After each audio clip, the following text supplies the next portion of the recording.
Boa noite a todos.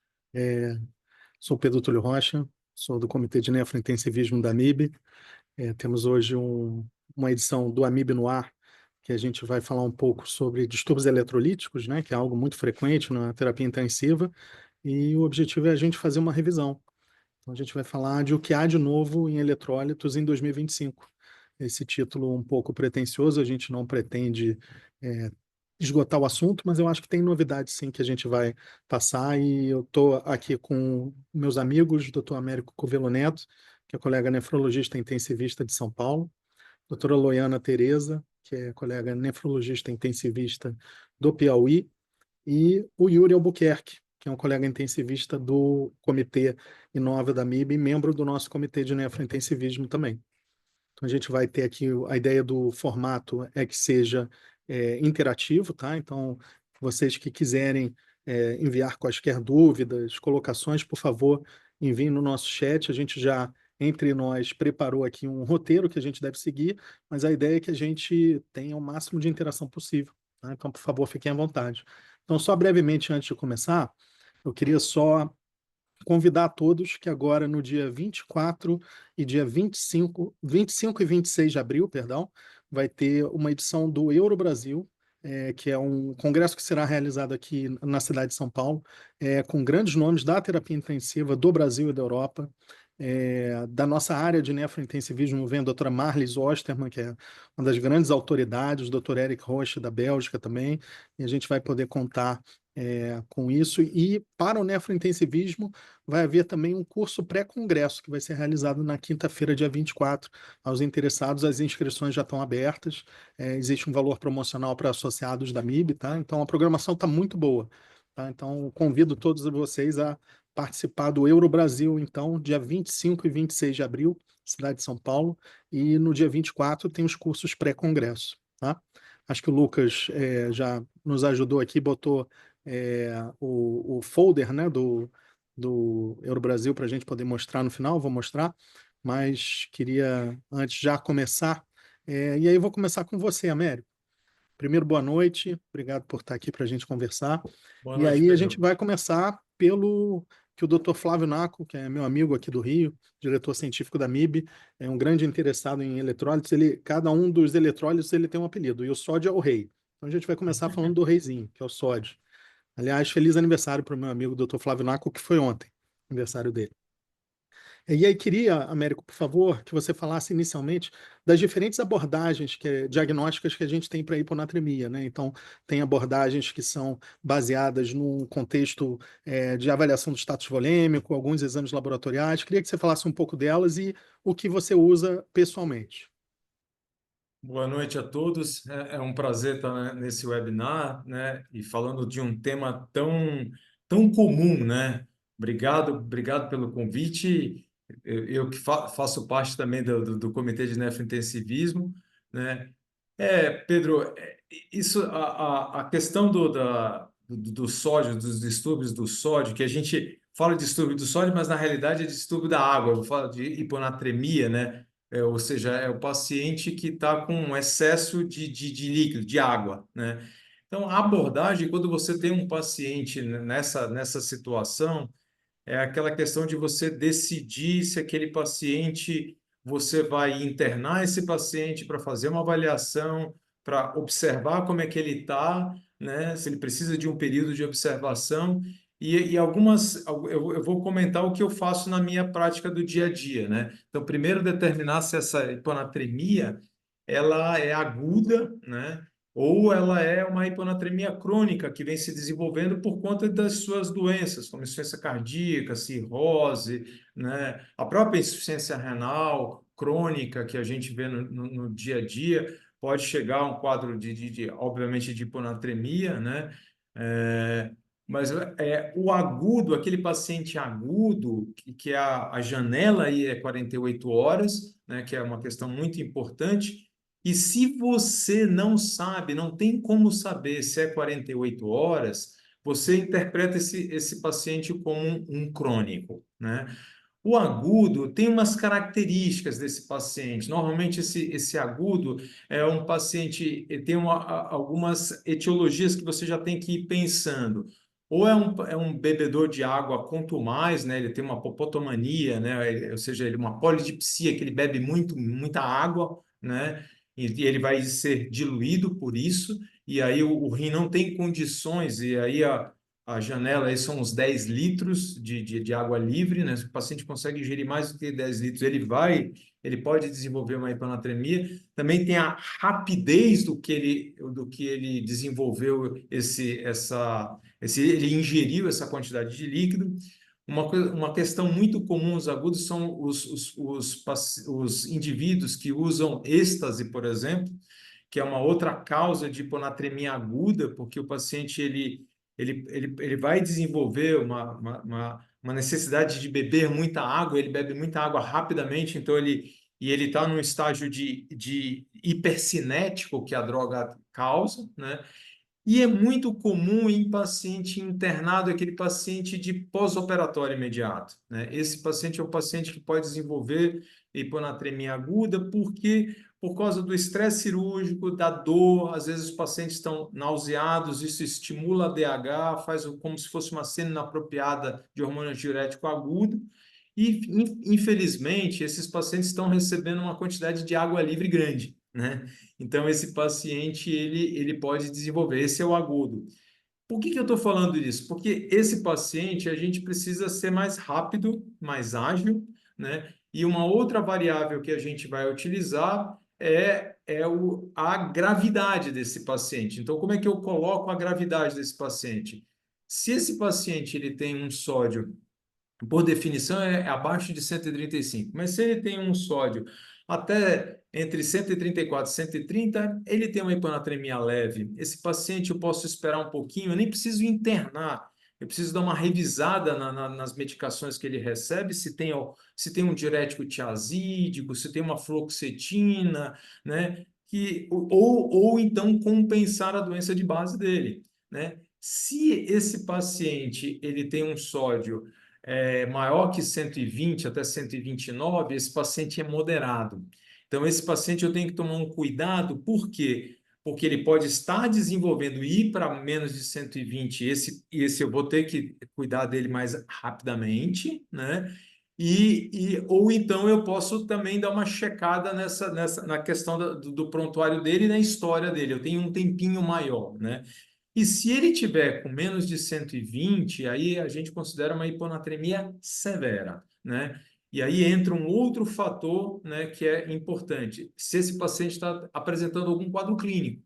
Então, que vai desde um quadro de coma, parada respiratória, ou ele tá meio confuso, esse paciente, ele mudou a característica dele, às vezes é uma marcha, né? Então confunde muito com paciente neurológico, um AVC, então entra nos diagnósticos diferenciais dos quadros neurológicos, e hiponatremia é bastante comum. E a gente tem que ter mais atenção para aquele paciente, o mais idoso, né? Também é um paciente muito susceptível, e principalmente se esse paciente tiver um quadro neurológico já na sua história, né? Então, por exemplo, se ele já teve um AVC, se ele teve uma cirurgia, né? Ou ele teve uma queda, ele tem um quadro neurológico, é um fator complicante a mais que esse paciente, para quem trabalha não só em UTI, mas emergência, esse eu tenho que botar para dentro. Esse não dá para liberar de jeito nenhum. Então, tu tens que pegar esse paciente, internar esse paciente, e se ele tiver com menos de 120, e se ele tiver com quadro sintomático, ou numa iminência, ou um sintoma, ele tem que ser internado em UTI, porque esse paciente ele tem que ficar sob supervisão, e aí a gente pode também discorrer também da parte de terapêutica desse paciente. Mas a abordagem inicial, Pedro, é essa daí, né? Se você tiver essas três coisas, né?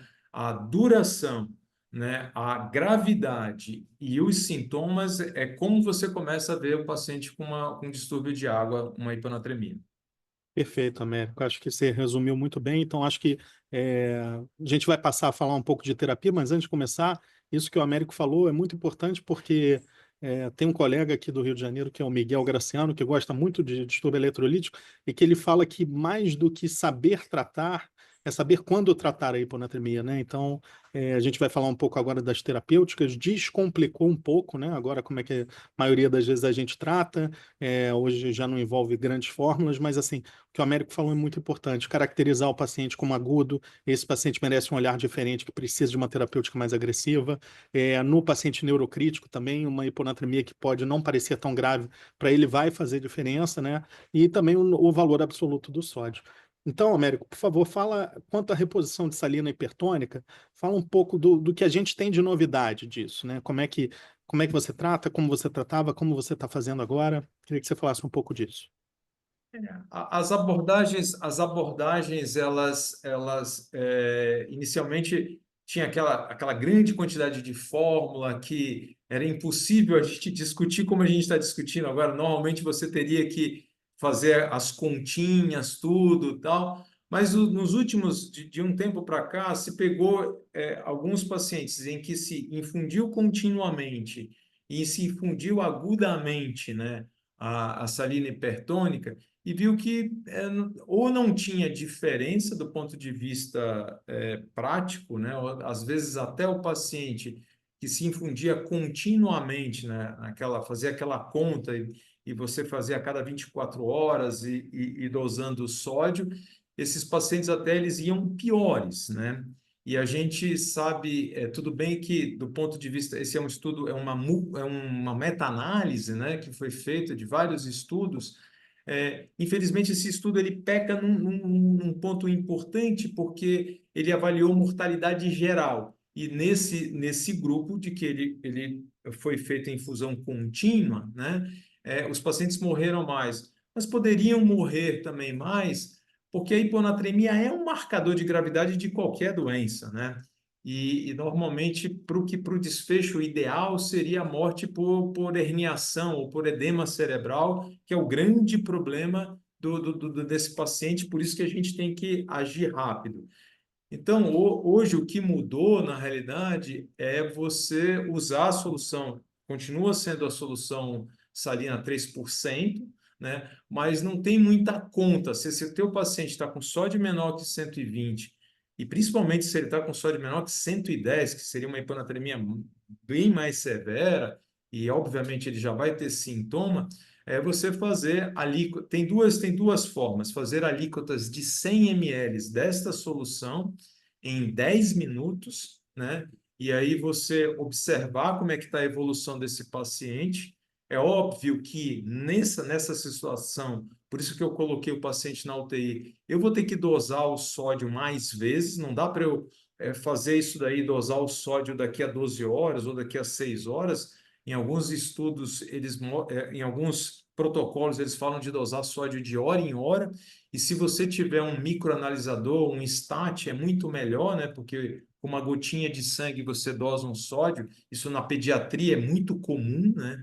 Então, e esse paciente, se ele não melhora clinicamente, você pode repetir essa solução hipertônica a 3% mais duas vezes, com esperar um intervalo, né, para ver se houve uma resposta em 10 minutos.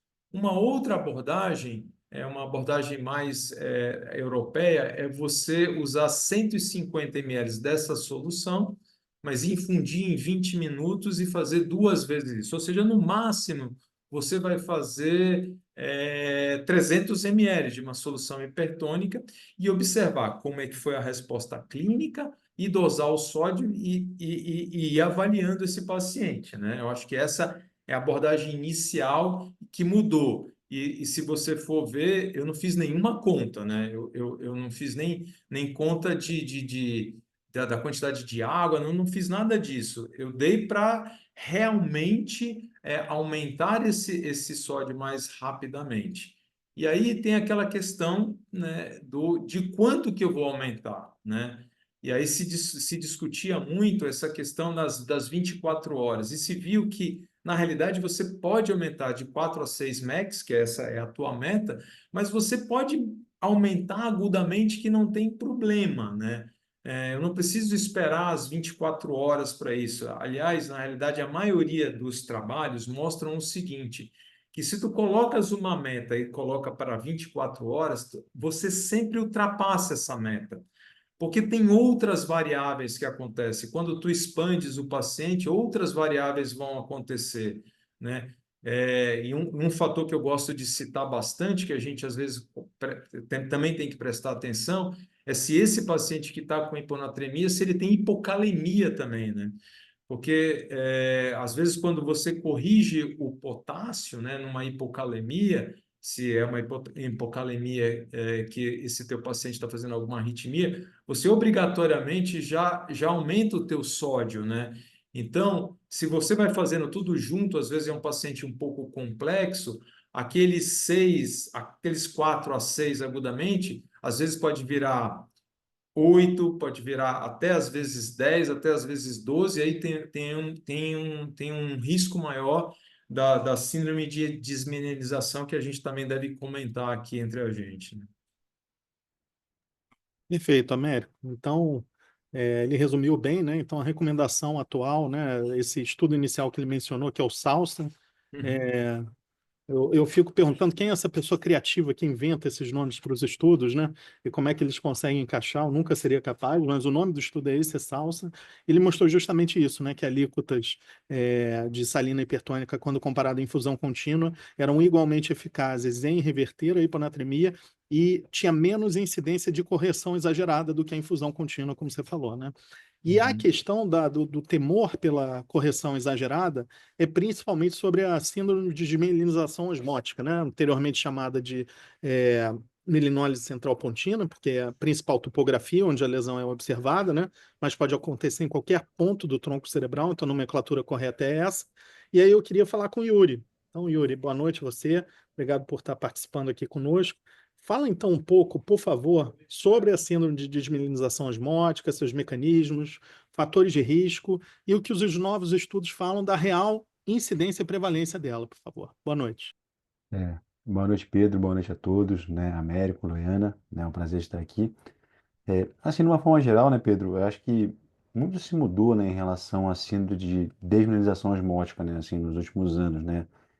Tanto em relação à real incidência e talvez até a real correlação com a correção rápida, né, de sódio, né, que sempre foi um dos grandes medos, né, e desde, né, que a gente era, né, acadêmico, né, a gente tinha, né, aquelas, fazia o adroguê, né, e tudo, e fazia a correção como o Américo falou, né, e tomava todo aquele cuidado no mundo para não passar essa correção. É, de uma forma geral, né, é sempre uma complicação, né, relacionada à hiponatremia, então a correção da hiponatremia. Então, qual seria o racional?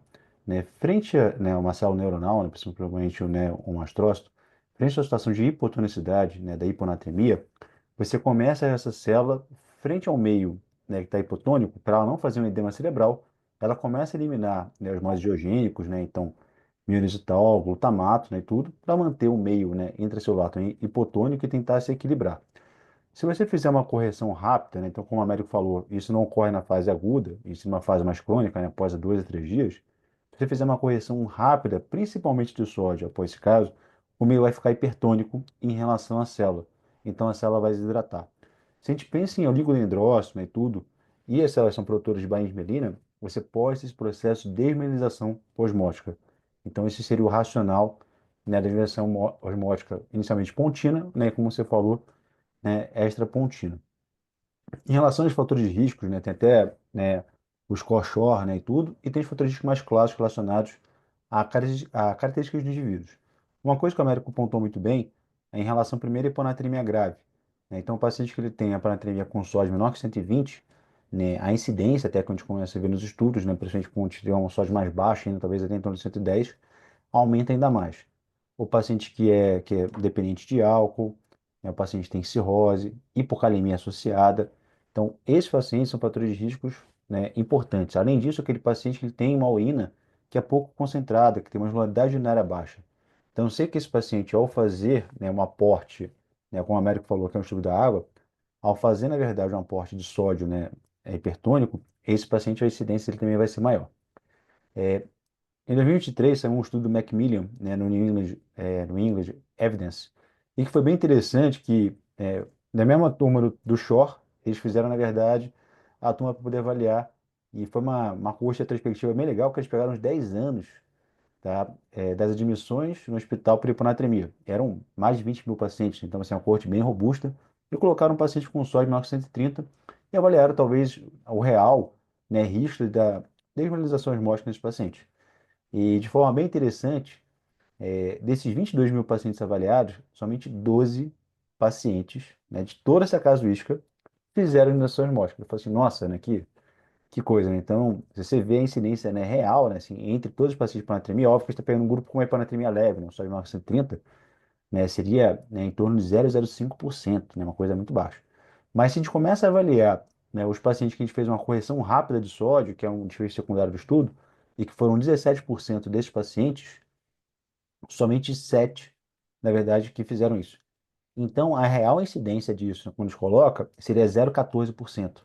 Né? Então, a gente se preocupa tanto com isso, né, e fazendo sódio, e a gente faz, na verdade, seriado, né, de sódio, a gente tem toda essa preocupação, 0,14, e no grupo de hiponatremia grave, esse grupo menor 120, 0,3%.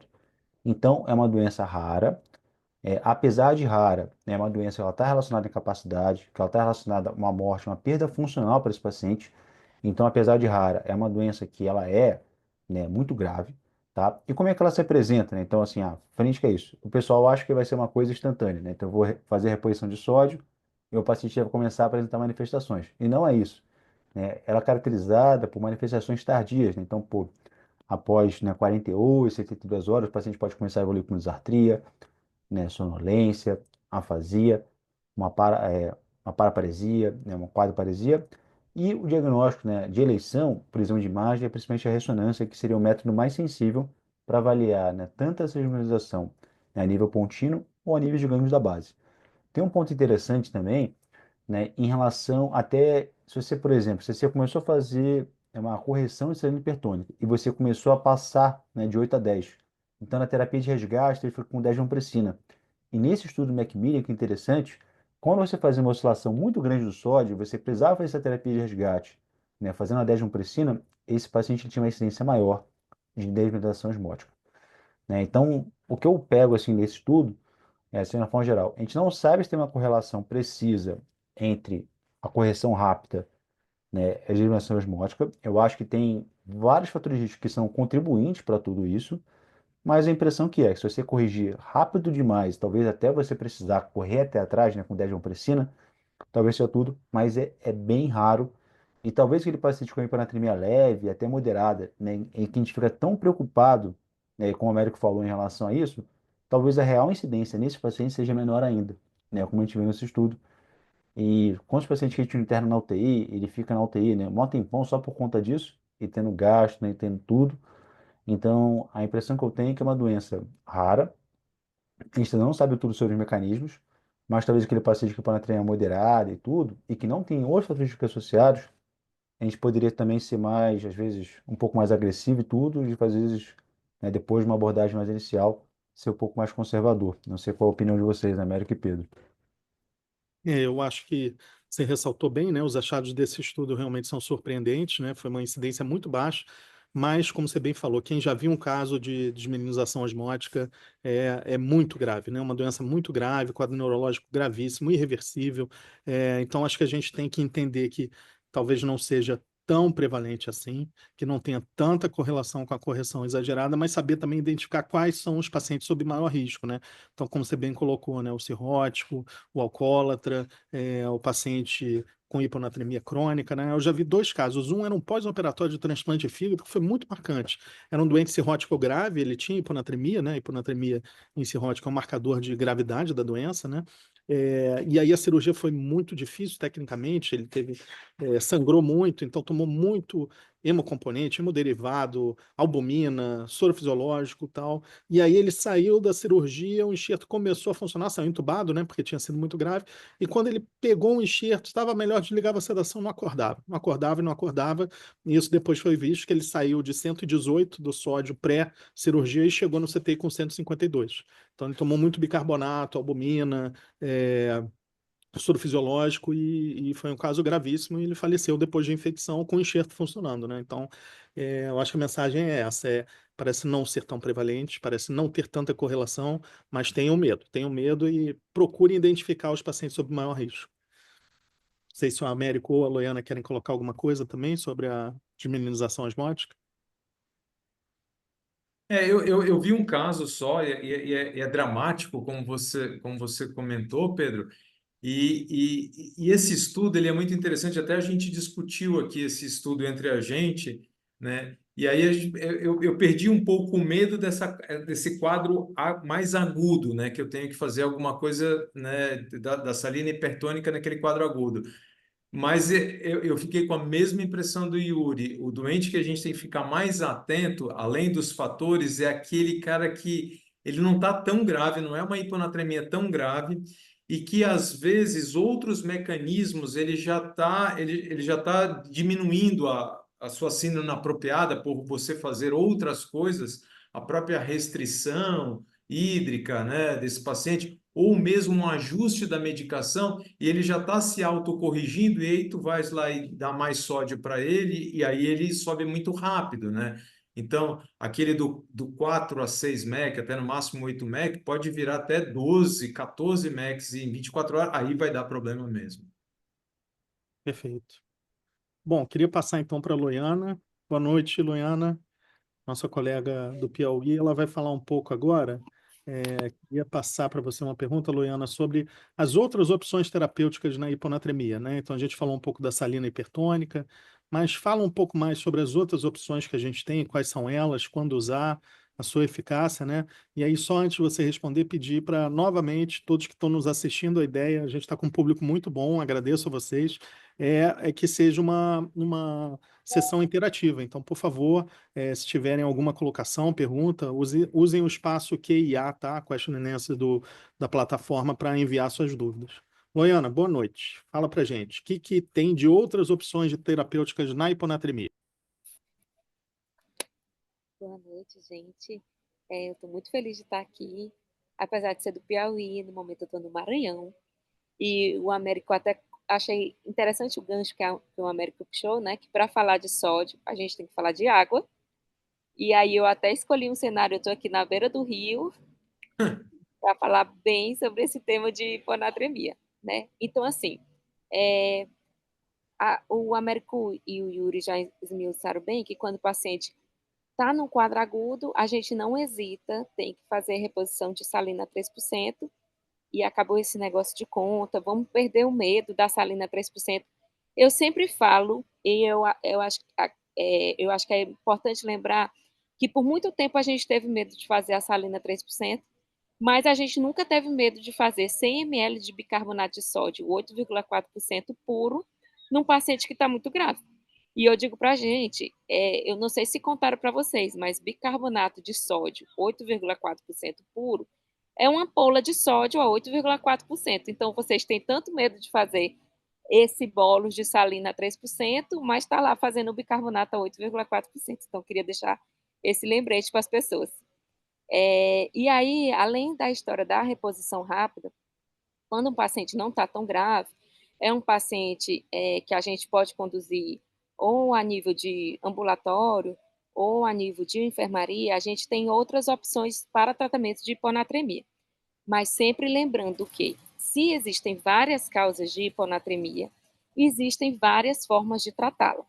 Então, a gente tem que lembrar que tem a hiponatremia hipovolêmica, a hiponatremia normovolêmica e a hiponatremia hipervolêmica.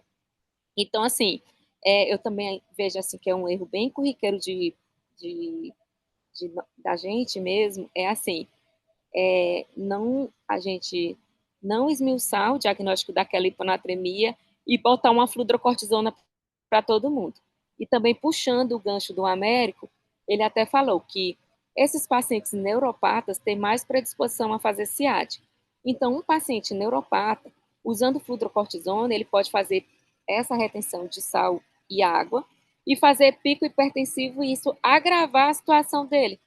Então, quão é sensível a gente tratar a hiponatremia num paciente, entendeu? Então, assim, lembrar. Então, assim, vamos primeiro descobrir a causa daquela hiponatremia. Lembrar que na hiponatremia hipovolêmica, a gente tem que restaurar a volemia daquele paciente. Então, tratar a hiponatremia hipovolêmica é dar a solução fisiológica, ponto.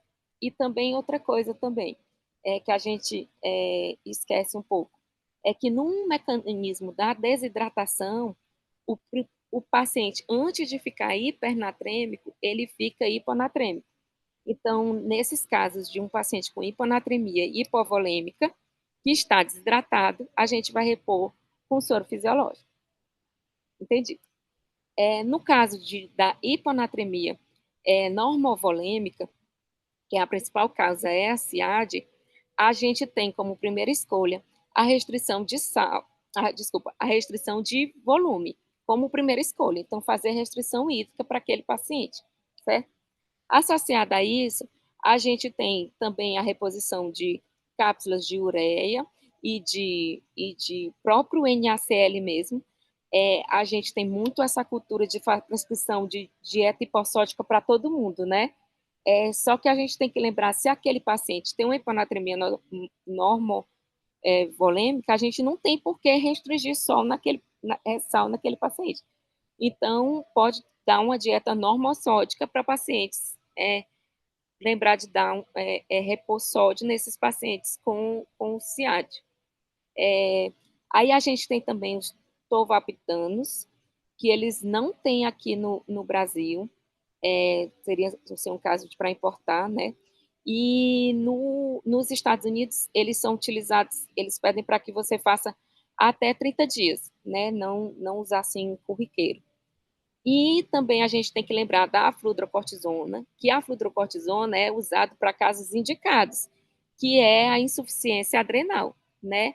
Então, pacientes que têm, por algum motivo, insuficiência adrenal, como uma meningite tuberculosa prévia, uma tuberculose de adrenal, ou uma insuficiência adrenal, outra, a gente repõe a hidrocortisona. Aventou-se aí, né, a história da dapaglifosina para tratamento de hiponatremia. Só que, pelo visto, os resultados ainda estão bem controversos, certo? E também na hiponatremia hipervolêmica, a gente volta para a história da restrição de água, e nessa daí a gente pode fazer também diuréticos de alça. Então, eu acho que é por aí. Agora, assim, o principal mesmo, assim, gancho que eu queria deixar era de, tipo assim, não associar sempre hiponatremia a excesso de volume e que sempre que a gente pensar num caso de hiponatremia que não seja para repor sódio de cara, da gente esmiuçar diagnóstico diferencial para procurar ser mais assertivo no tratamento. Porque, às vezes, a gente tenta tratar uma coisa e acaba piorando outra. Eu acho que é por aí. Perfeito, Luana. Continuando com você, vamos sair agora da hipo e passar para hipernatremia, né? Então, da hipernatremia, o que a gente tem de novidade da nomenclatura do diabetes insípido? Pois é, a gente sempre falou assim, né? Diabetes insípido central e diabetes insípido nefrogênico, né? Quando, na verdade, e aí teve uma mudança de nomenclatura e agora a gente chama de deficiência arginino-vasopressina, nos casos que existem realmente uma deficiência do hormônio de origem central, tanto a nível de hipófise como a nível de hipotálamo, ou a resistência à arginina vasopressina, que é atualmente a antiga nomenclatura do diabetes insípidos nefrogênico, né? Dando conta que a produção está normal do hormônio, entretanto, existe uma resistência a nível nefrogênico da atuação do hormônio. Então, agora houve essa mudança, viu, gente? Não é mais diabetes insípidos. Agora é ou deficiência ou resistência à arginino-vasopressina. Perfeito. E é bom porque fala um pouco do mecanismo fisiopatológico, né, para melhor entendimento, né? E outra coisa que eu acho importante para quem já tratou um paciente com diabetes insípidos dito nefrogênico, né, de resistência ao ADH, a gente trata com ADH, porque dificilmente o defeito é completo, né? Então a gente dá DDAVP, geralmente em quantidades mais altas, e ele tem alguma resposta também, né? Então eu acho que quando você coloca nefrogênico, passa uma mensagem que não, DDAVP não vai funcionar. E não, funciona alguma coisa, né? Então, você habitualmente tem que fazer doses bem maiores do que você tem nos casos de deficiência, né? Mas eu acho que além de falar um pouco sobre o mecanismo fisiopatológico, também tem a vantagem da gente alertar de que talvez esse paciente que tenha resistência, ele não tem ausência de resposta. Pode ter uma resposta inadequada ao DDA-VP, né? Tem uma pergunta aqui que chegou para a gente, do Gilberto Chacur. Obrigado, Gilberto, pela sua pergunta. E aí eu vou ver quem... Não vou querer escolher ninguém para botar no fogo. Vamos ver quem se voluntaria. Ele pergunta sobre a hiponatremia da gestante, né? Se existe um valor em que se deve iniciar a reposição.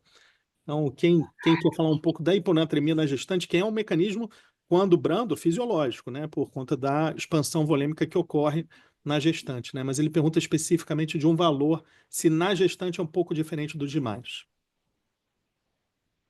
Eu posso responder, Pedro, porque eu coordeno uma UTI materna. Eu sou um intensivista de maternidade. Por favor, Luiz. Então, assim, não tem um valor de corte para você. A gestante, eu costumo dizer que ela tem um sangue aguado, né? Porque ela tem essa expansão volêmica.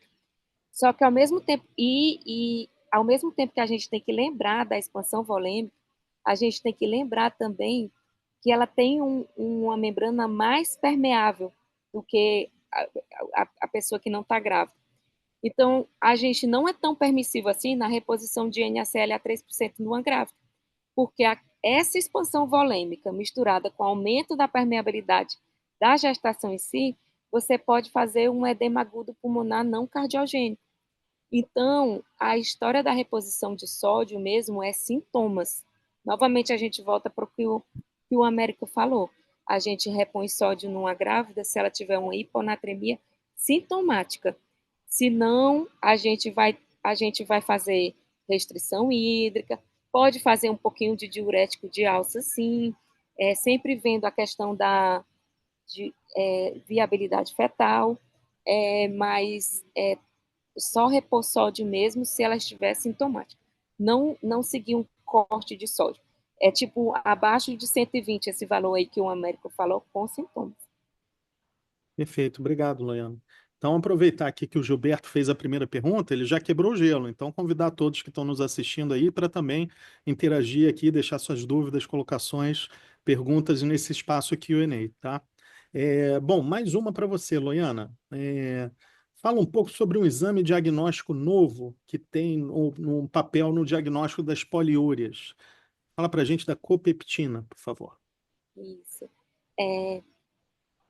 Atualmente a gente conta com esse exame, né, que ele é bem mais até fácil de fazer do que aquela restrição de água, né? A gente não conseguia fazer, né? Porque era um exame assim bem difícil de fazer. E aí agora a gente tem a dosagem das copeptinas, que a gente pode fazer em duas situações. Uma, de fato, eu eu acho até assim, eu ainda não tive a oportunidade de fazer, porque eu acho assim, é um paciente nesse diagnóstico diferencial de hipernatremia, e aí a gente tem que coletar a copeptina na vigência de uma reposição de NaCl, quando o sódio está passando de 149, acima de 150, e aí a gente mede a dosagem de copeptina. Se ela estiver acima de 4,9, ela fala a favor mais de uma polidipsia primária, né? Que aquele paciente está poliúrico, não por deficiência ou resistência da vasopressina, porque a copeptina, ela induz a produção da vasopressina. Então, quanto maior a copeptina, significa que aquele paciente não tem deficiência. Então, a gente medindo a copeptina, ela estando acima de 4,9, nesse caso da reposição de salina a 3%, fala mais a favor de uma polidipsia primária. Só que, assim, o paciente já está na vigência de uma investigação de hipernatremia, você vai repor sódio, nem sempre é permitido. A gente consegue fazer essa indução de copeptina com a salina 3%. E aí a gente viu a história de repor arginina, né? Que, por sinal, eu até estava dando uma pesquisada entre a história da arginina, vasopressina, né? Mas parece que o mecanismo não é tão simples assim, a explicação. Mas o fato é que quando você induz a arginina, você infunde 0,5 miligrama por quilo em soro fisiológico 500 ml em 30 minutos, você mede a colpoeptina no tempo zero e com 60 minutos, ele dando um valor acima de 3,9, também fala a favor de polidipsia primária, que não está relacionado nem à resistência, nem à deficiência de arginina vasopressina. Então, são exames, assim, bem mais cômodos, bem mais fáceis de fazer,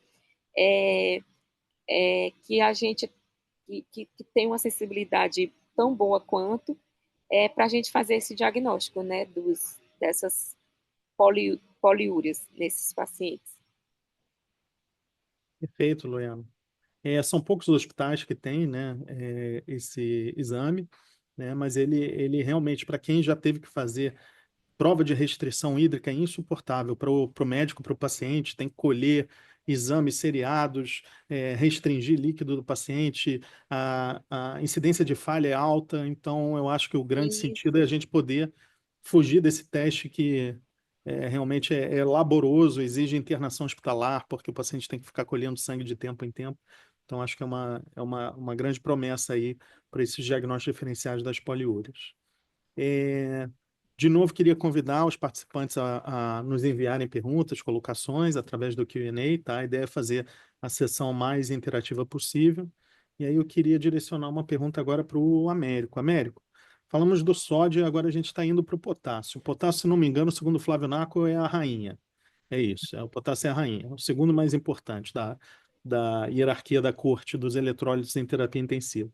Então, o que a gente tem de novo no manejo do potássio, da hiperpotassemia principalmente, né? Que novidade terapêutica a gente tem, como é que a gente usa, quando está indicado, em que momento usar e qual a sua experiência com o uso dessa nova terapêutica?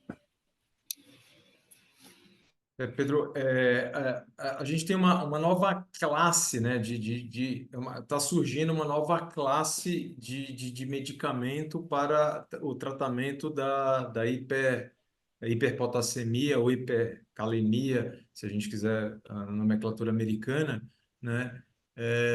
Que são os ligantes de potássio, né? A medicação é o ciclosilicato de zircônio sódico, né?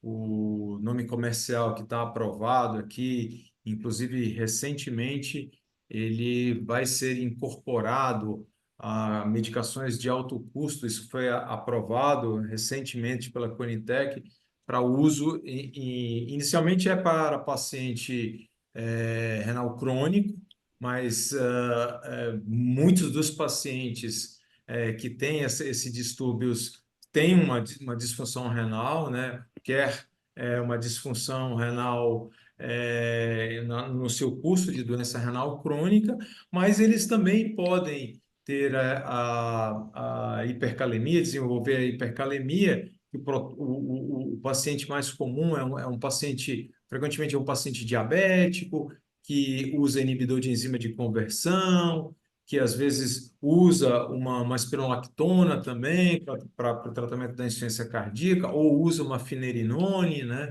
mais recentemente. Então, esse tipo de paciente, ele chega com uma frequência bastante nos prontos-socorros. Então, é interessante não só para o intensivista, mas principalmente para o emergencista, aquele que vai receber esse paciente aí que tem um potássio aí alto, um potássio grave, uma hipercalemia grave, ou seja, uma hipercalemia acima de 6,5, né? Mas a medicação pode estar até mesmo para pacientes acima de 5,1, que já é considerado uma hipercalemia, né? A gente sabe que esse tipo de paciente é um paciente que, do ponto de vista agudo, que é o que a gente está falando aqui, ele pode levar a um quadro grave, né, uma arritmia grave. Então, essa medicação que ela não é, só repetindo, ela é um ligante de potássio, ela não é um trocador, como a gente tinha as resinas de troca. Essa é uma diferença. É um cristal, na realidade, que tem a ligação muito rápida ao potássio. Praticamente ele não é absorvido, né? Você dá por via oral, então tem uma praticidade, né, de dar essa medicação, né, para o paciente, né? E mesmo nos pacientes, isso não está em bula, né? Isso daí é off-label, né? Vamos dizer assim, mas na minha experiência, eu mesmo em pacientes com hiperpotassemia graves, em coma, com sonda nasointeral, né? Eu já utilizei com segurança e sem obstrução de sonda. Até mesmo eu fiz um questionamento para a AstraZeneca, realmente não tem estudo sobre isso daí para validar, então por isso não está em bula. Mas existe alguns estudos experimentais, né, colocando em animal de experimentação uma sonda e não obstruiu. É, Quem só já usou, por exemplo, o Sorcal, por exemplo, que é a resina de troca por via de sonda, é uma catástrofe, né? Fica totalmente. Eu mesmo já vi de você tirar pedregulho de dentro da sonda, né? Uma sonda mais. Ou obstruir uma sonda, que é muito complicado para esse tipo de paciente. Sem falar que as resinas, elas têm um tempo de ação muito variável, né? Esse é um outro benefício do ciclosilicato de zircônio sódico, é que ele já começa a agir em 1 hora, ou seja, é uma droga rápida de agir, com 2 horas ela já está baixando o seu potássio. Eu mesmo já tive experiência de ter um paciente que precisava, um renal crônico, que precisava fazer um procedimento cirúrgico, né? E de desobstrução da fístula, por exemplo, então não podia dialisar e até passar um catéter para dialisar, né? Que é um erro crasso, né? Você indicar para esse paciente, porque para você ligar uma diálise leva um tempo, né? Então essa medicação é uma outra vantagem, né? Até do ponto de vista até dos gestores de emergência e de UTI, porque existem já estudos mostrando que ela é economicamente viável, porque tu poupas, por exemplo, o custo por exemplo, passar um catéter, um profissional, fazer diálise. Então, é uma droga que realmente ela está sendo incorporada, ela tem 1 ano que ela tem no Brasil, mas ela já está sendo incorporada na prática clínica e já aprovada pela Conitec um tempo muito rápido, né? 1 ano é muito pouco tempo para se aprovar uma droga já para padrões de protocolo no Brasil. 1 ano é muito pouco tempo. É uma droga muito promissora, e como a gente usa? Na emergência, né, no caso de uma hipercalemia, a apresentação dela é em sachê, né, que você dilui em 200 ml de água mesmo, ele é fácil de dissolver, ele é inodoro e não tem sabor, né? Então é prático para o paciente. Quem já provou, por exemplo, o Sorcal é horrível, né? Eu sempre falava com os pacientes, mas nunca tinha provado. Mas uma vez eu provei e realmente é um gosto de Toddy com sabão em pó, né? Então é muito ruim. Essa droga é muito mais palatável, né? E você faz 2 sachês, né, de 5 gramas, ou seja, 10 gramas a cada 8 horas. Esse é o tratamento de emergência, que isso pode levar de 24 a 48 horas, esse tratamento. Obviamente, você vai dosar um potássio para esse paciente e você pode deixar uma manutenção que pode variar de 5 gramas, né, por dia, né? Mas isso daí, esse é o que está em bula, mas a gente teve uma discussão na AstraZeneca, é que talvez na prática clínica, né, eu mesmo já usei isso. Eu tenho uma paciente que usa ciclosilicatos de zircônio, uma paciente que ela não quer dialisar, né, ela fez uma opção, e eu já estou usando há 8 meses essa droga, né? Ela conseguiu, ela consegue comprar essa droga e eu uso 5 gramas, é uma paciente pequena, eu uso 5 gramas dia sim, dia não e controla muito bem o potássio dela, ou seja, é uma droga que eu posso utilizar tanto do ponto de vista agudo, mas posso utilizar cronicamente como no meu arsenal para evitar hipercalemia. Perfeito, Américo. A gente tem aqui o Gilberto Chacuro, ele perguntou da dose, você já respondeu, né? do ciclosilicato zircônio sódico Lokelma, e a gente tem dois testemunhos aqui do uso da droga, né? Um é da Maria Giovana, falando que ela usou recentemente, essa semana, e que você teve ela tinha doente tinha um potássio de 6 e baixou para 5,1 com 3 doses, né? Com essa dose de ataque inicial das primeiras 24 horas, né? Que é 10 gramas de 8 em 8, e realmente a gente vê isso, né? A droga é muito eficaz e rápida, né? E tem também o testemunho do Michel. O Michel, ele é farmacêutico clínico, e falou também, Américo, que no serviço que ele atua, já usaram o ciclosilicato zircônio via dispositivo enteral sem nenhum problema, com boa solubilidade e baixo risco de obstrução. Obrigado, Maria Giovana, e obrigado, Michel, pelo testemunho aí. Realmente, essa droga mudou muito o manejo da hiperpotassemia, né? E as pessoas perguntam, não, mas no meu hospital tem Sorcal e tem Lokelma. Não, no hospital que tem Lokelma não é para ter Sorcal, porque as medicações são para o mesmo propósito e uma é muito mais eficaz e segura que a outra, né? Então, eu acho que o papel do poliestireno sulfato de cálcio hoje é somente nas instituições onde você não tem o zircônio disponível, né? Porque é uma droga infinitamente superior, tanto do ponto de vista de eficácia quanto segurança. Aqui no Hospital Alemão Oswaldo Cruz, a gente já fez essa A opção. gente continuou, né? Eu também. Descontinuamos o uso, né? A gente não toma e está usando só o Lokelma, porque na experiência aqui foi tão boa, né? No começo todo mundo ficou assim, não, vamos usar, e hoje já é uma prática. A gente tem o Lokelma na emergência, no pronto-socorro, que é um local muito interessante de você ter, né? Para quem o gestor, né?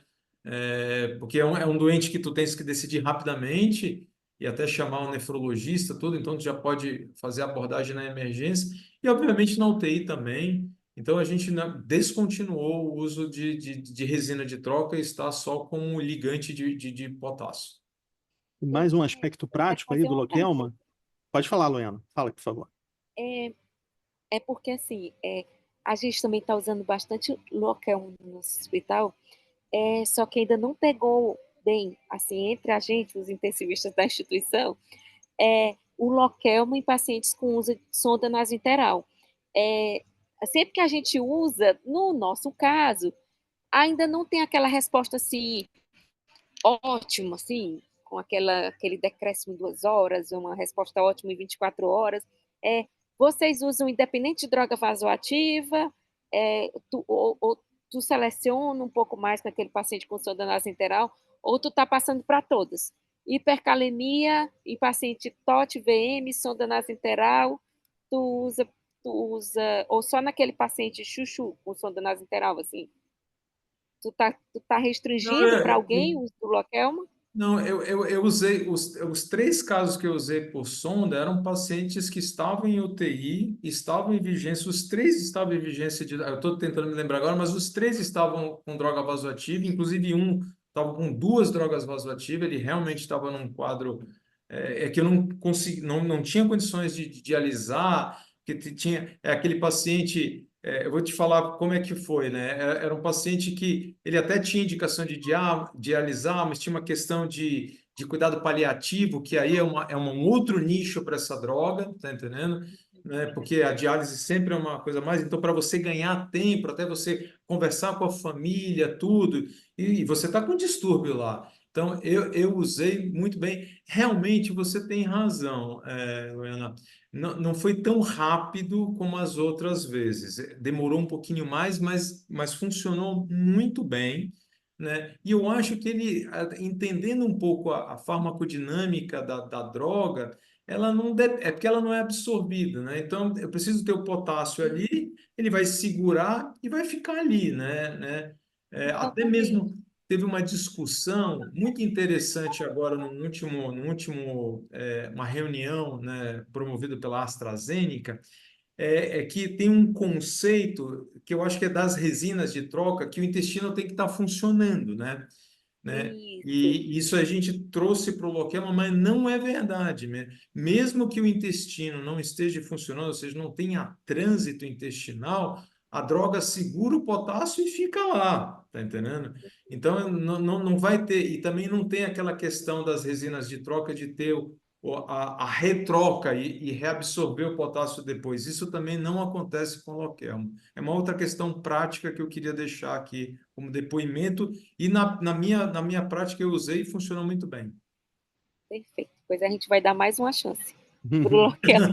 E uma outra coisa do uso, da prática, né, do dia a dia do uso, o Lokelma é intensamente radiopaco. Se o doente tomou Lokelma e desceu para tomografia, o radiologista vai falar quem deu contraste para o doente, contraste enteral, porque ele fica branco, branco, branco. Então isso é um aspecto prático aí para que a gente aprendeu usando. Fica totalmente branco, como se fosse contraste oral mesmo.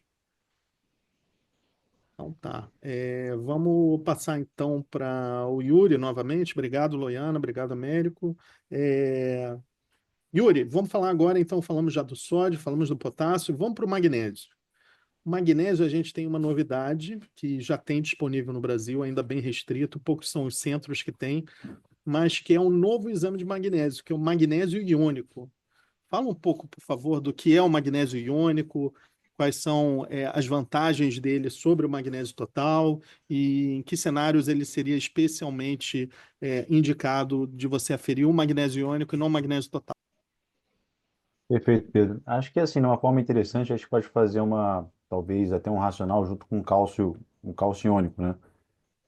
O magnésio, se a gente parar para pensar, o segundo cátion, né, intracelular, mais prevalente, ele é basicamente, né, um cátion, né, intracelular, né, 1% do magnésio realmente é extracelular, e de forma, né, até similar, né, realmente ao cálcio, né, ionizado, né, tem várias situações, né, principalmente, né, em paciente crítico, né, e que provavelmente a gente teria uma alteração do magnésio iônico e ionizável, né, enquanto a gente tem, na verdade, um magnésio total, né, adequado, e o oposto também verdadeiro, né? Tem situações que você pode ter um magnésio total, né, reduzido, com magnésio ionizável também, né, mantido, né? Isso, né, tanto em relação a custo, em relação à coleta exame adequada, e até, uma vez, um risco até de induzir uma hipermagnesemia no seu paciente que não precisaria fazer uma reposição, tá, de magnésio, né? Se a gente pensar nas três formas possíveis, né, do magnésio, né, pensando no magnésio total, 55 a 70% assim seria magnésio, na verdade, magnésio ionizável, em torno de 15 a 20%, né, ligado à albumina,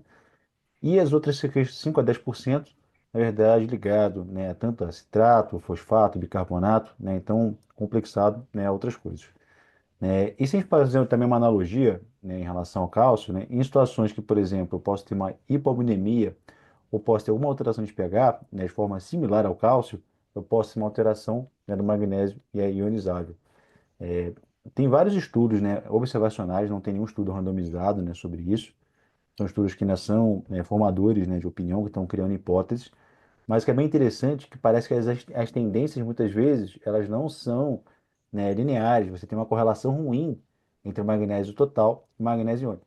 Então, teve pacientes que, por exemplo, tinham magnésio, né, na verdade, total normal, e uma hipomagnesemia, né, no iônico, que seria a forma ativa, né, que realmente a gente gostaria, né, bem importante, e o contrário também é verdadeiro. O paciente tinha uma hipomagnesemia total, porém com magnésio ionizável, né, adequado. Ou seja, esse paciente não precisaria fazer uma reposição de magnésio, porém esse paciente ele ganhou uma reposição com o risco de fazer uma hipermagnesemia e ter efeito adverso, tá, nesse paciente. A gente ainda não tem essa análise, né, de custo-efetividade, mas em que situações que eu acho que seria interessante?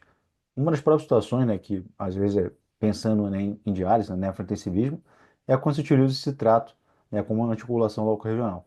A gente sabe que o citrato ele é um quelante, na verdade, né, do magnésio, tá? Então, muitas vezes, esse paciente ele vai ter, né, por conta do citrato, né, que ele vai estar ocupado, ele vai ter o magnésio total normal, ele pode evoluir com uma hipomagnesemia, né, iônica, tá? E esse paciente, por exemplo, está fibrilação, está com droga vasoativa, está fazendo fibrilação atrial, e muitas, às vezes, muita gente sabe que a gente faz magnésio, às vezes, como, às vezes, primeira escolha, né, para controlar a frequência desse paciente, pensando em fazer alguma coisa, e aí você vai dosar o nível de magnésio, né, o magnésio total, né, 2,5, 2,7, e às vezes esse paciente tem um magnésio ionizável baixo, tá? Então isso é uma coisa interessante.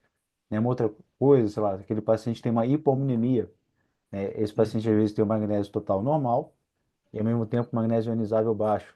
Então é uma forma, acho que similar, né, que a gente pensa em relação ao cálcio ionizável, é a forma biologicamente ativa. E eu acho que num contexto de paciente grave, que ele tem alteração de pH, em que ele tem alteração de albumina, e que ele tem outras coisas associadas, né, bicarbonato, citrato, talvez, né, seria interessante você ter a forma, né, ativa, a biologicamente ativa, o magnésio ionizável, para poder ser utilizado da mesma forma que a gente tem um cálcio, tá, ionizável. Eu queria ver também a opinião de vocês, né? Em que situações você acha que também vale a pena, Pedro, Loiana, Américo? É importante lembrar que os distúrbios do magnésio, tipicamente, eles correm em paralelo com o distúrbio do potássio, né? Então, toda vez que você tem uma hipopotassemia de difícil correção, é importante ver o magnésio como está. E, nesse caso, né, pode ser que você tenha um magnésio total normal e aí você tem um magnésio iônico baixo e isso possa estar perpetuando a hipopotassemia, né?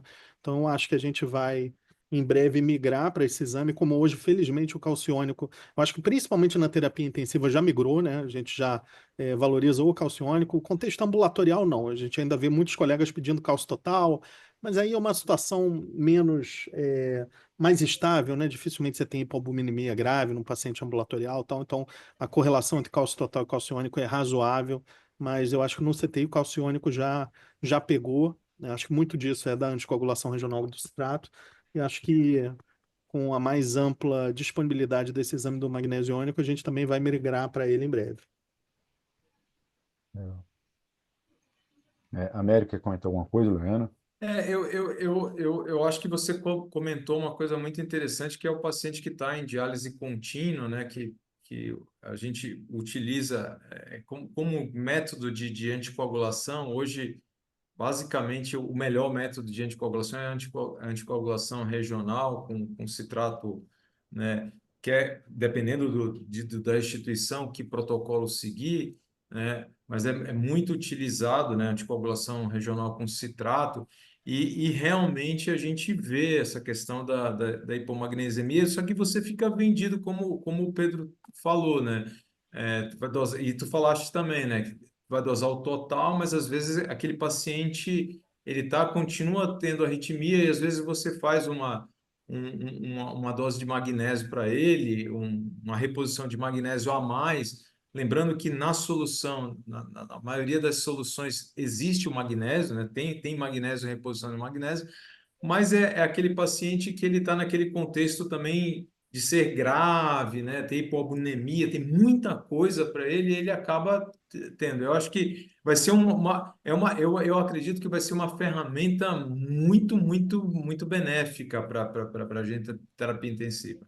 Eu acho que vai ser legal porque, assim, nos estudos, né, são estudos pequenos, observacionais, mas a correlação era bem pior do que a correlação entre o cálcio total e o cálcio único, né? Então, acho que tem coisas realmente a ganhar com isso. Beleza. A gente está com tempo, novamente chamar aqui os participantes. Quem quiser participar, colocando perguntas, colocações, por favor, utilize o espaço Q&A. E aí, Américo, eu vou aproveitar, antes de passar mais uma pergunta para o Yuri, já que você falou um pouco da anticoagulação regional com citrato, fala para a gente, por favor, qual é o mecanismo de funcionamento, qual a importância da monitorização do calciônico, como funciona e o porquê da utilização do calciônico. Isso na prática do dia a dia, né, de terapia renal de substituição, né, contínua, né, você tem que manter aqueles, para quem não está habituado, mas você tem que manter o circuito anticoagulado, né, porque isso vai estar inteiramente ligado, inclusive, à eficiência do seu método dialítico, né? Se você tem uma diálise que coagula muito, a sua eficiência vai ser baixa, você vai aumentar o tempo que esse paciente fica sem diálise, ou seja, ele vai ficar subdialisado, né? Então, não vai corrigir os distúrbios a acidose, você vai ter mais dificuldade. Então, a anticoagulação ela é fundamental para isso. E a anticoagulação com citrato trissódico, quer o citrato a 4% ou a 0,5%, como no protocolo Alabama da professora Anita Ashita Tawani, né? A ideia é o seguinte: ela é regional porque você vai manter somente o seu circuito extracorpóreo, né? E o seu doente, ele não vai ficar anticoagulado, né?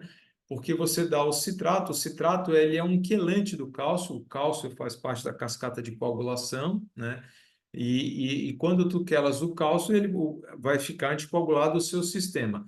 Na devolução do sangue, no sangue que é devolvido para o paciente, ou seja, o sangue que já passou pelo filtro dialisador, você vai dar o antídoto do citrato, né? Isso a gente aprendeu, né? Nós nefrologistas, a gente aprendeu também um pouco com os hematologistas, ou mesmo alguns nefrologistas que faziam plasmaférese, porque isso começou na plasmaférese, de você. Só que na plasmaférese o tempo ela é no máximo 2 horas, né? Então você dá o citrato, mas você não, raramente você precisa quelar. Mas nos nossos tratamentos, como eles são 72 horas ou até muito mais, né? Todos nós aqui, Pedro, até a Leana também deve ter pacientes às vezes que ficam, às vezes, eu tenho um paciente aqui que ficou um mês inteiro em diálise contínua, assim, eu só troco o filtro porque o fabricante pede,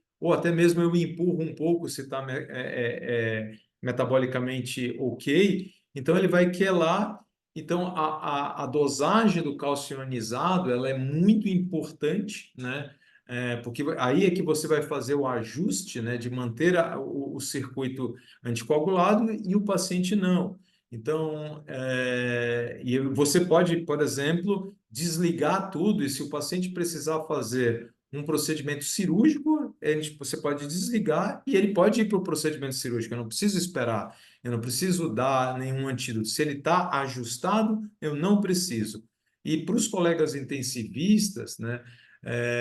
O nefrologista, ele sempre, na sua prescrição, ele pede um cálcio ionizado, é, tanto do sistema como do doente, para a gente fazer esses ajustes, e não precisa dar cálcio a mais, porque o que a gente quer mesmo é que o sistema fique anticoagulado e o paciente sem problema. Então, não precisa dar cálcio a mais por fora, porque a gente tem em todos os serviços existe uma rotina, um normograma, né, de faixas que você utiliza, né?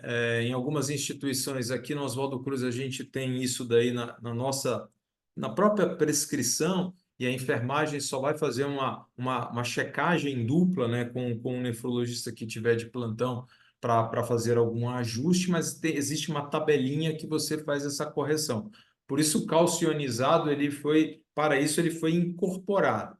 É lógico que existe uma outra vantagem, os equipamentos mais modernos, eles têm uma linha de infusão contínua de cálcio, né, que facilita, e aí você até reduz o número de coletas que você tem, porque ela realmente fica mais estável, essa questão. É só no começo que você precisa ajustar, então você liga e precisa é instantâneo isso, então eu não preciso esperar muito tempo, então uma hora eu tenho que fazer uma dosagem já para fazer um ajuste, e com esse artifício, né, esse dispositivo a mais que é a linha de cálcio contínua, né, ela facilita esse tipo de manuseio.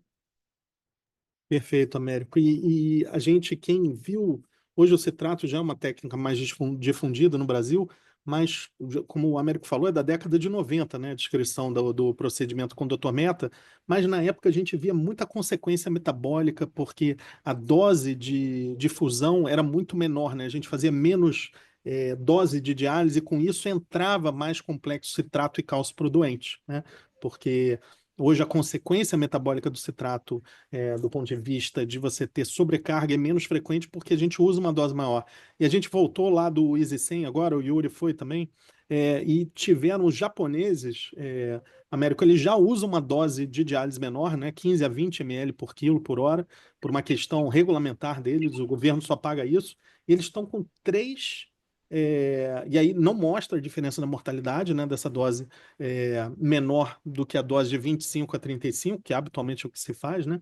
E eles estão Uhum. com 3 estudos agora que estão testando 10 a 15. Então, eu acho que um problema desse 10 a 15 é que a gente vai voltar a ver consequência metabólica de acúmulo de citrato, né? Porque sobrecarga de citrato, perdão, porque a gente vai sair muito menos, né, complexo cálcio citrato na diálise. Mas é interessante ver se isso vai pegar ou não. E o tom todo do congresso teve bastante coisa de nefrointensivismo. Nossa, como se falou de reduzir, fazer menos diálise, não fazer tão precoce. É, É difícil a gente botar essa regra para todos. Tem o paciente, sim, que você sabe que não vai para lugar nenhum, que esse merece uma abordagem mais precoce, mas no geral, né, e a gente tem substrato disso nos estudos, né, essa abordagem universal da diálise precoce, é, não dá para dizer que é correta, né, para todos não, né, acho que vai ter o subgrupo de pacientes que sim. É porque é muito difícil, às vezes, né? Não tem um marcador ainda bom, né? Então, e também dialisar precocemente todo mundo, a gente vê que a gente causa muita iatrogenia, como você mesmo falou, né? Uhum. E os japoneses já estão falando isso já tem um tempo, né? Tem alguns trabalhos japoneses mostrando, né, que com 15 ml, 20 ml, ele consegue metabolicamente controlar muito bem o paciente, né? Mas essa questão do citrato a gente está para. Vamos ver, né? Porque uma das formas de você, vamos dizer assim, não existe intoxicação de citrato, né? Na realidade, esse termo é um termo ruim que colou e todo mundo fica com medo do citrato por conta disso, né? Na realidade, ou é o teu fígado que faliu, que o doente está muito grave, e aí não tem como controlar. Então é o doente que está grave, né? Não é a anticoagulação, ou é o ajuste, né? Que é o que você está falando, né? Você diminuiu muito a sua dose, então, de diálise, né? Porque uma forma de você lavar esse citrato é aumentar um pouco a dose, né? E na minha prática é muito simples isso daí, né? Eu aumento um pouquinho a dose e durante um pouco, né? Não precisa ficar com aquela dose. É porque, às vezes, né, na diálise contínua, existe um problema, às vezes, né, Pedro, que fica com aquela prescrição e fica com aquela prescrição a mesma, né? Mas o doente vai mudando o tempo inteiro, né? Ele é transfundido, então, por exemplo, sobrecarga de citrato é muito comum em, por exemplo, paciente de transplante, às vezes que é politransfundido, ou paciente muito grave, em politrauma, que é transfundido. Eu tive todo mundo falando de intoxicação, na realidade era sobrecarga de citrato, porque o paciente tinha recebido 8 concentrados de hemácia, 4 plasmas, tal, não sei o quê. Então, isso daí levou, e ele estava em diálise, eu só fiz aumentar um pouquinho a dose e corrigir tudo, né? É interessante essa abordagem. Não sei se a Loiana quer falar alguma coisa. Eu queria falar era do magnésio. Vamos lá, manda brasa. Acho que a gente Na tem Manda uma ver. verdade, última pergunta é, para é, o Yuri, mas acho que dá tempo. Manda brasa. pronto. Eu queria só voltar um pouco à questão do magnésio, que isso que o Yuri falou era importante. Porque como eu trabalho com grávida, então, assim, uma UTI materna, ela não tem medo de fazer sulfatação de paciente e de repor magnésio para esses pacientes. Então, é muito interessante essa questão aí que tu falou, Yuri, que o magnésio total é, tem muita essa desproporção em relação ao magnésio iônico, bem maior do que quando a gente está vendo no cálcio total e no cálcio iônico, é que na grávida, quando a gente vai fazer a sulfatação dos pacientes, eles ficam com magnésio 3, 4, 5, e a gente não vê sobrecarga de magnésio, mesmo na vigência desse magnésio total. Então, vai ser um indicador excelente para a grávida, porque talvez ela deve ter uma desproporção ainda maior ainda na questão desse magnésio iônico, né? Então, eu estou bem ansiosa para ver essa história do custo-efetividade e eu acho que vai ser um público muito bom para a gente ver essa história do magnésio, que é nessa sulfatação da grávida que a gente usa bastante. E eu queria lembrar de não esquecer de sulfatar grávidas com pico hipertensivo, viu, gente? Perfeito. Já que é para falar de distúrbio eletrolítico, É. vamos falar também do óbvio. Ô, Yuri, para a gente terminar, a gente tem mais 15 minutos, então queria finalizar com uma pergunta para você, que é sobre o cloro, né? A gente falou do sódio, do potássio, do cálcio, do magnésio. Tadinho do fósforo. O fósforo ficou de fora, mas dá tempo para o cloro. Então, dá para você falar um pouco da questão da entidade acidose hiperclorêmica, né? É isso tudo mesmo?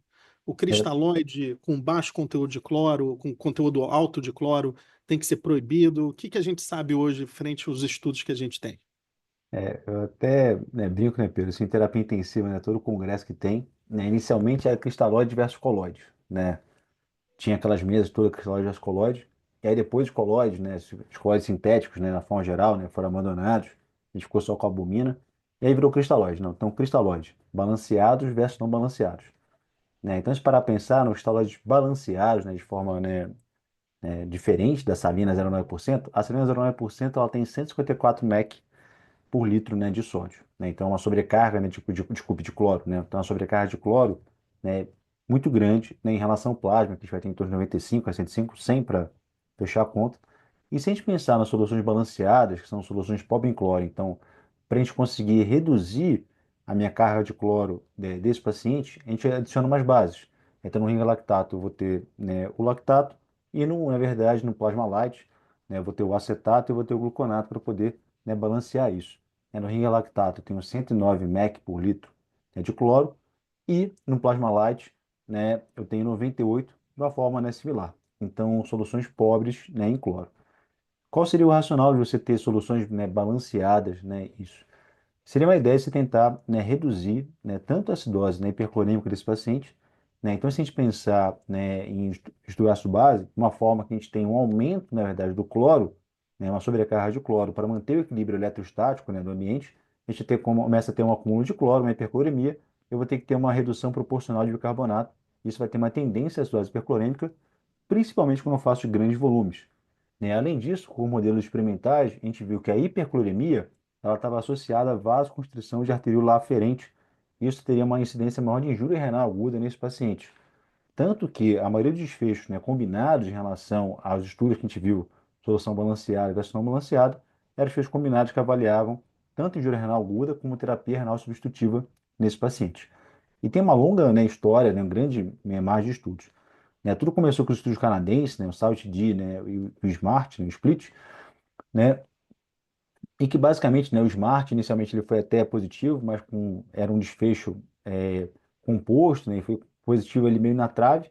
E depois todos os estudos que vieram, os grandes randomizados, né, o BASICS, né, e o PLUS, né, o BASICS brasileiro, né, o PLUS basicamente australiano, né, o BASIC tinha 10 mil pacientes, né, e o PLUS, né, com 5 mil pacientes, assim, estudos robustos e que não tiveram diferença nenhuma, tá, em relação a desfecho primário, em relação à mortalidade, nem desfechos secundários.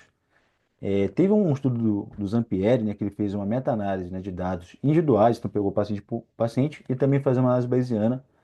E com isso, você tinha, teoricamente, né, uma possibilidade de tentar reduzir a mortalidade, mas uma possibilidade pequena quando você utiliza, a gente não sabe o NNT para você poder, né, ter isso, e você reduzir o desfecho renal, assim, você melhorar o desfecho renal. Inclusive, quando você pensa tanto o Sepsis Campaign como as recomendações da Sociedade Europeia em relação a fluidos, eles colocam, na forma geral, a solução balanceada como primeira escolha, mas em certos subgrupos de pacientes. Por quê? Tanto no Basics, né, como no Plus e nas meta-análises, quando você coloca a solução balanceada em paciente neurocrítico, isso é associado a aumento de mortalidade desse paciente. Então, não é para fazer solução balanceada em paciente neurocrítico nessa linha 0,9%. E como grandes estudos não viram, né, grande diferença em relação a desfechos, é difícil você falar que, tipo, é a primeira escolha mesmo, com certeza, né? Você está fazendo mal para o seu paciente se você coloca a salina 0,9%, né? O que que é recomendado, depois eu vou falar qual é a minha opinião pessoal, né, sobre isso. Se você pega todas as recomendações, falam que no paciente crítico geral, paciente com sepsis e tudo, como você vai fazer geralmente grandes alíquotas de volume para esse paciente, você preferir fazer soluções balanceadas, né? Então, ringa lactato, plasma light, para você tentar, né, reduzir a incidência de acidose hipercolêmica nesse paciente.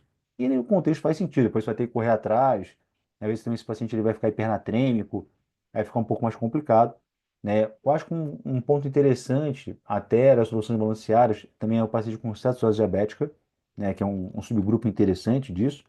Tem um estudo, né, do JAMA de 2021 que ele comparou salina 0,9% com ringa lactato e resolução de cetoacidose diabética, e tem uma resolução muito, muito mais rápida em 24 horas, pensando que aquilo, isso é um clássico, né, da acidose diabética. Você começa a melhorar seu paciente dessa acidose com o NHP aumentado, só que você faz tanto volume e você começa a induzir essa a acidose hipercolêmica desse paciente. Então, acho que nesse contexto faz sentido. Mas acho que o paciente neurocrítico, ainda acelera 0,9%. Esse paciente não pode fazer uma solução, né, hipotônica em relação ao meio, ou pelo menos não hipotônica, então talvez tenha que ser mais hipertônica mesmo, pensando em reduzir a edema cerebral. E o paciente com alcalose hipoclorêmica. Então, até aquele paciente que tem muita perda gastrointestinal, né, e tudo, tem um cloro baixo, esse paciente precisa fazer também salinas a 9%. A minha impressão é que tem todo uma ideia, né, racional de se fazer a solução balanceada, né, na maioria dos pacientes críticos, porém, né, os estudos, né, eles não mostram para a gente, vamos dizer assim, um desfecho, né, que seja, assim, essencial você fazer essa solução balanceada. Pelo menos essa é a minha opinião pessoal. Então, não vejo nenhum problema você fazer a líquido salina 0,9%, principalmente em pronto atendimento, né, em UTI, desde que você também não faça isso, né, o tempo inteiro. Isso também começa a induzir, né, e você pode fazer o quê? Fazer uma medicina personalizada para o seu paciente. Eu acho que de forma inicial você pode fazer tanto solução balanceada ou não balanceada, e você vê o subgrupo do seu paciente. Né? É um paciente que está tendo uma acidose hipercolêmica, ele está fazendo já uma injúria renal, ele está ficando mais acidótico, você não vai querer colocar mais acidose hipercolêmica nesse paciente, e talvez você vai pensar em fazer uma solução balanceada. Né? É um paciente hipercalêmico, né? Você também não quer fazer uma sobrecarga também de potássio para ele, né? Então, eu acho que talvez tentar englobar, né, como um todo. Paciente crítico geral, de uma forma geral, solução balanceada. Paciente neurocrítico, salina 0,9%. Alcalose hipoclorêmica, salina 0,9%. Eu acho que assim, isso, mas eu acho que a gente não tem desfechos, né, robustos, de randomizados, para falar que isso é uma evidência definitiva. Eu queria saber a opinião de vocês, porque isso eu acho que é um tema, né, bem forte. Eu acho que talvez você falar com 10 intensivistas, talvez os 10 vão ter opiniões diferentes, né, em relação ao assunto. Eu queria primeiro ressaltar que foi uma grande contribuição da terapia intensiva brasileira, né? O estudo do Basics, porque ele realmente mudou esse entendimento, né? Até então era quase que uma verdade dogmática que cristalóide com alto conteúdo de cloro era deletério, tinha maior mortalidade, mais diálise, e ele, infelizmente, como foi o estudo do Amato há 25 anos atrás, foi recebido pela comunidade internacional como, sempre com aquela ressalva, mas é um estudo brasileiro. E foi um estudo muito bem executado, com um N expressivo, e que foi posteriormente retificado por outros estudos, né? Como você falou, o estudo australiano. E que eu acho que o que mostra essa discrepância de resultados é que a gente está comparando duas eras, né? Então, os primeiros estudos de cristalóide com alto conteúdo de cloro sendo deletérios eram do começo da década de 2010. Então, era uma época que a gente fazia muito mais volume. E hoje a gente tem uma estratégia mais restritiva, né? Então, eu acho que assim, talvez fazer muito volume faça diferença você fazer um conteúdo, um cristalóide com baixo conteúdo de cloro. Mas no dia a dia, no paciente que a gente tipicamente hoje lida no CTI, onde a gente sabe que líquido não é tão bom assim, que pode ser ruim, se você não fizer muito líquido, eu acho que não deve ter diferença mesmo. Eu acho que isso justifica esses achados discrepantes, né, do Basics com os estudos mais antigos. Eu acho bastante interessante essa história de solução balanceada, não balanceada, o cristalóide, o que. Pelo menos a gente já ganhou um avanço, né, na história do cristalóide, né? A gente não. Que ele.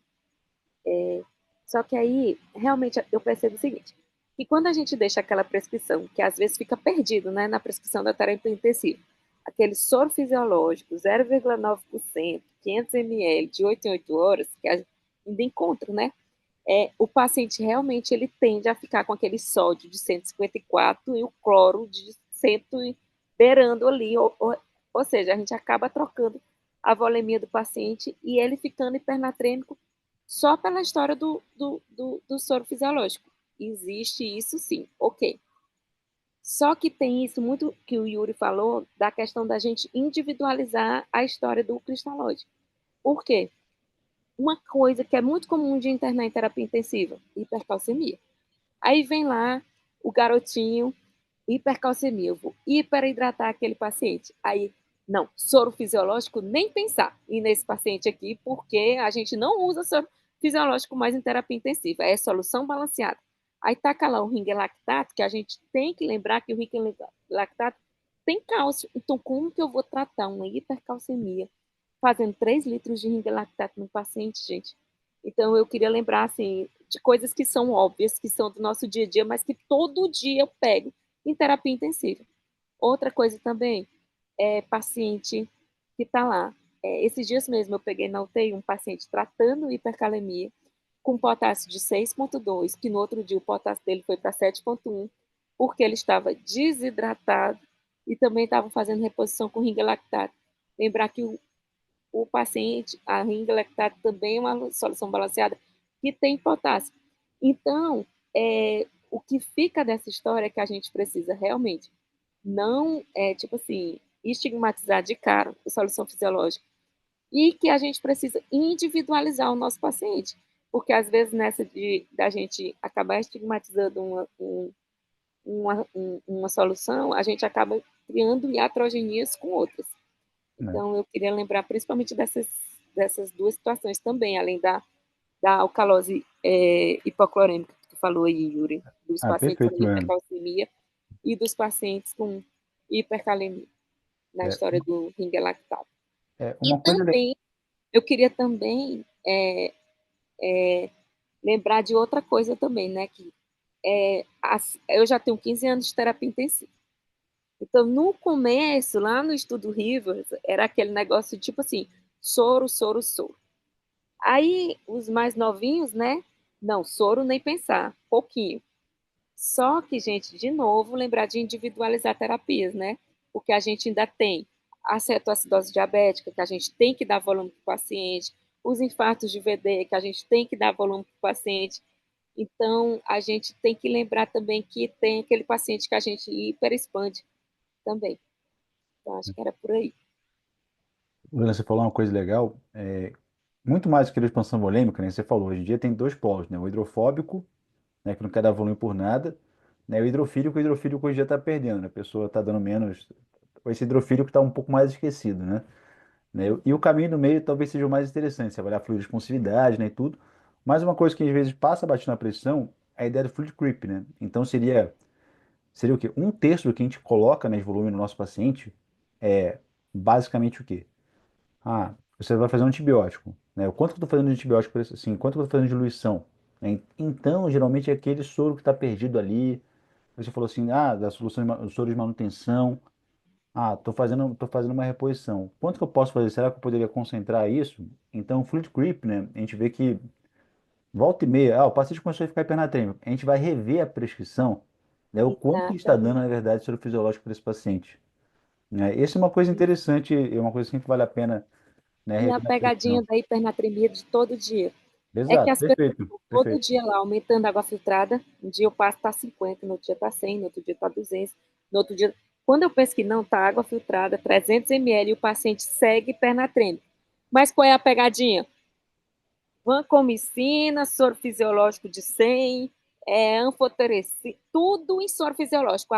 A droga vasoativa, a sedação. Quando pensa que não, o paciente está recebendo assim, quase 2 litros de sal, né? E o pessoal. E a enfermagem esquecendo de dar água filtrada, né? Então, tem esses.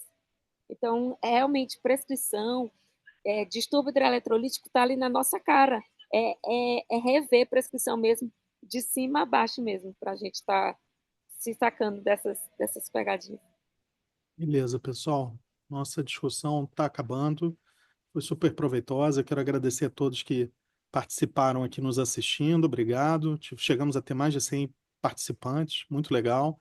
Agradecer a Loiana. Obrigado, Loiana.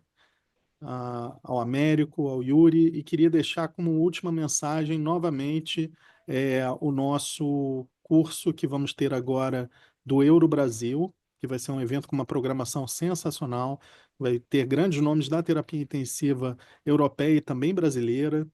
A programação está muito legal. Será no dia 25 e 26 de abril, e no dia 24 a gente terá um curso pré-congresso de nefrointensivismo, tá? Que também a doutora Marlis Osterman vai participar, o Eric Rocha, então vai ser muito legal. Então, obrigado, Lucas. Eu não estava conseguindo compartilhar. Muito obrigado. O Lucas aqui conseguiu botar para a gente. Então, o Euro Brasil no dia 25 e 26 e o curso pré-congresso no dia 24 de abril. A gente vai ter, além de conceitos, uma discussão de casos clínicos e uma estação prática no final. Então, para quem se interessa pelo nefrointensivismo, se inscreva, as inscrições estão abertas. A Sociedade Brasileira de Nefrologia está apoiando institucionalmente, então quem for membro da MIB e quem for membro sócio adimplente da SBN vão ter um desconto na inscrição. E, de novo, convido todos a verem a programação, está muito legal, estou com uma expectativa muito boa para esse curso. Tá bom? Gente, obrigado, boa noite a todos. Até a próxima. Boa noite, até a próxima. Boa noite, até a próxima.